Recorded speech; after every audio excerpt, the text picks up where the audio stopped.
Hi, my name's Rebecca Twiddell, and I wanted to thank you for joining me here today. I'm currently a PhD student at the Johns Hopkins School of Medicine, and I'm finishing up my dissertation research in the lab of Dinglasan at the University of Florida. So we work on a disease that most of you have probably heard of, but you may not know very much about. So how many of you have heard of the disease malaria? Yeah, most people have.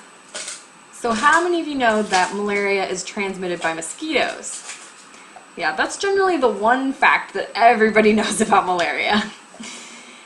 What if I told you that here in the United States we actually eradicated malaria many, many years ago? Yeah, most of you are probably pretty familiar with that because we don't really worry about malaria here anymore. But what if I told you that still, every 60 seconds, a child dies from malaria? It's a really sobering statistic, but unfortunately it's still very true. Malaria is still a devastating disease in many parts of the world, and it affects over 200 million people every year. It's estimated that at any given time, half the world's population is at risk for infection. Worst of all, the disease is still causing nearly 500,000 deaths a year, mainly in children in sub-Saharan Africa. Now, malaria as a disease is caused by a parasite, and the parasite is known as the Plasmodium parasite. So when you get infected with the Plasmodium parasite, the typical symptoms that you'll see are really non-specific symptoms. You'll get chills, fever, fatigue, sweats, things like that. And typically they won't happen until you've already been infected for at least a week. So let me explain exactly how the life cycle of this parasite works, because it's very complicated and it really explains a lot about what we do and don't know about the disease. So let's say we start with a mosquito that's infected with the parasite. The mosquito comes and bites you and injects a form of the parasite known as sporozoites into your skin.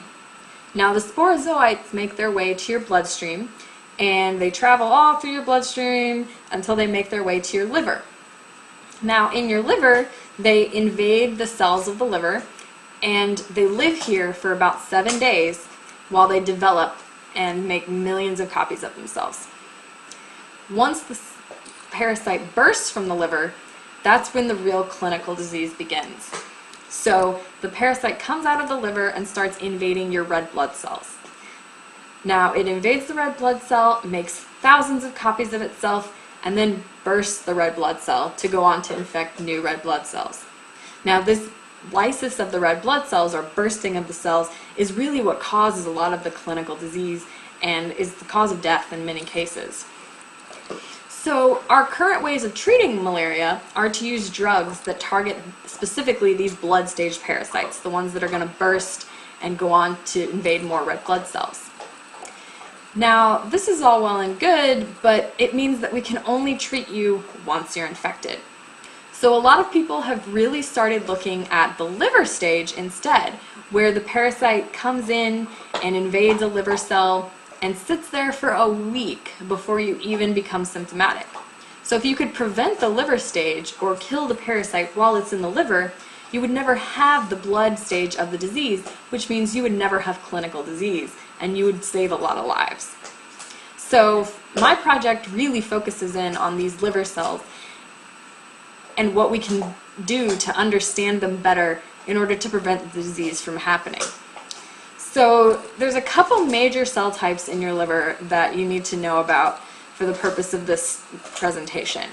So there are your hepatocytes, which are the cells that make up about 80% of your liver, and they're the ones that you're affecting the most when you go drinking on the weekends. Okay, so the liver has these hepatocytes that are responsible for metabolism and converting all that ethanol into something safe for your body. So the hepatocytes are the cells that actually get infected by the parasite. However, we have this layer of guardian cells between your bloodstream and the hepatocytes. So things from your bloodstream can't just go straight into your hepatocytes, they have to go through this barrier first. And one of the cell types that makes up this barrier are known as Kupffer cells. So Kupffer cells are liver tissue resident macrophages. So macrophages as a class are a type of immune cell within your body, and their job is to find foreign antigens and alert your body to their presence. So basically their job is a gatekeeper. They sit right between the hepatocytes and your bloodstream and make sure that nothing bad gets from your bloodstream into your hepatocytes without causing your body to activate an immune response. And so it's been known that about 70% of sporozoites that get into your hepatocytes actually go through a Kupffer cell in order to get there.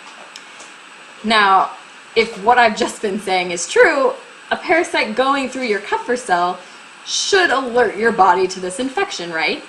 So we really wanted to understand what is happening when the parasite goes through that Kupffer cell before it gets into the hepatocytes, and can we find a way to work with this stage in order to prevent the parasite from ever getting into the liver. So what we've really found in the last couple of years of my research are that the Kupffer cells don't respond in a normal way to sporozoite interaction. So when the sporozoite comes in and crosses through the Kupffer cell, before it goes to the hepatocytes, we found that the Kupffer cells secrete what we've termed a non-specific wide range of cytokines. Now, cytokines are little signaling molecules sent out by your cells in order to communicate with the cells around them. So, under normal circumstances of an infection, your Kupffer cells would send out cytokines that tell the other cells around it, hey, we have an infection, we need to do something about this. Now, that's under normal circumstances. What we see when the sporozoite is present is that the Kupffer cells just secrete a huge variety of cytokines. Some that say, hey, we have an infection, we need to deal with this. Some that say, hey, there's nothing happening here, don't worry about it, everything's fine. And it seems like having both of these types of cytokines secreted at the same time sends a really confusing signal to your body, which results in nothing happening. And so, implications for the future of this, we really want to find either a way to use a vaccine or a chemical compound like a drug in order to reprogram your Kupffer cell to send a more appropriate response to your body so that you really can shut down the parasite at this stage before it ever even gets into your bloodstream. And if we can find a way to do that, then we will be able to start saving hundreds of thousands of lives for these children. Thank you for your time.